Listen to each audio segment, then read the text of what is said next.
Hi, and thanks for tuning in.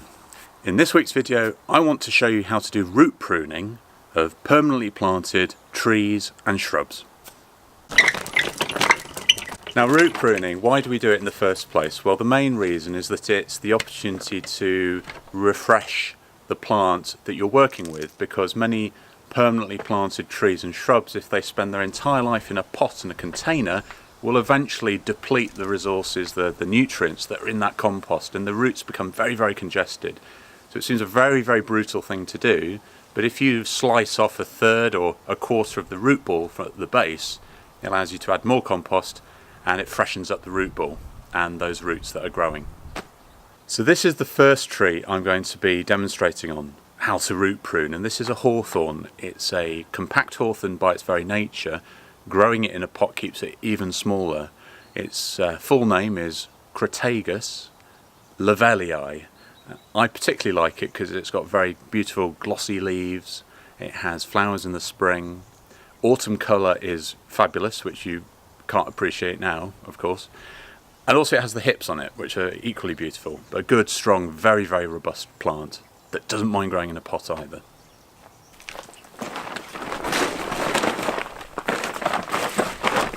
So what we have to do now is take the tree in its pot, lie it down, and carefully take it out of the pot.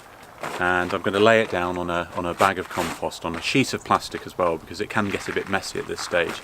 And it's worth saying at this stage, these are quite heavy when they get to this sort of size. So if you do have a helpful friend in your life who can give you a hand, it might be the case, because I can just say from experience that sometimes they come out of the pots relatively easily and others they don't, and you need a bit of brute force behind you to give you a hand.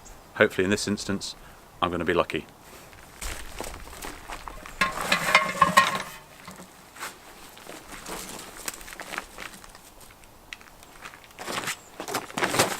Right, so now is the point at which you cut through the root ball. I've got an old bow saw here. Don't use your best saws because it will blunt the blade very quickly. So try and use one that's not top notch, but will be absolutely sufficient for cutting through the root ball. It's going to rock around a bit, so this is partly why you sit on a bag of compost and try and chock it somehow. Put your knee behind it, but obviously don't cut through your knee. Now when you come to do it, you have to decide where on this root ball you're going to select. So visualize, if you can, a quarter or a third.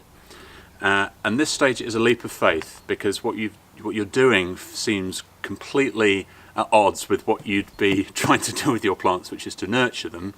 But as I say, you'll just have to trust me on this one. So using the bow saw, I'm going to select a slice. Visualize a slice as if you're cutting through a piece of cake, and get sawing.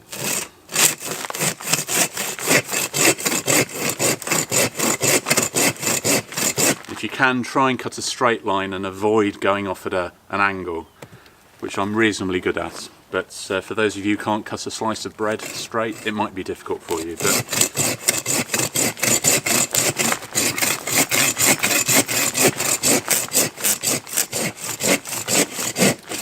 So once you're about halfway through, take the blade out, turn the root ball.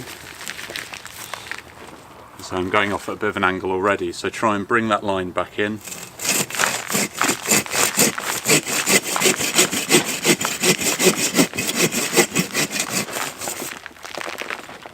One more turn.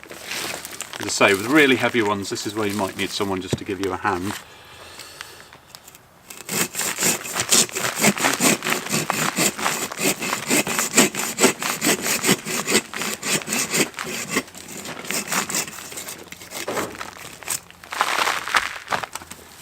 Nearly there.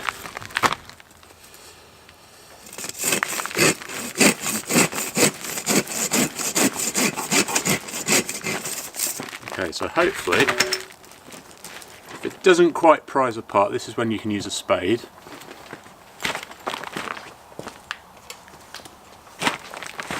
I'm taking it,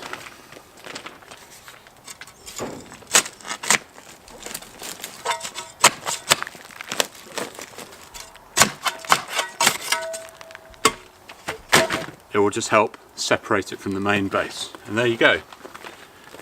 So you've got your disc of root ball that's now discarded. And then we're going to take this, catch our breath, and repot it back into the big pot.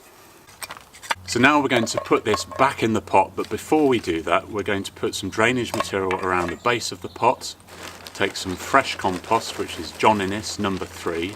I'm going to mix in some slow release fertiliser, and then take the root ball of what that we've just sliced through and carefully lower it back into the pot so that it makes contact with that compost.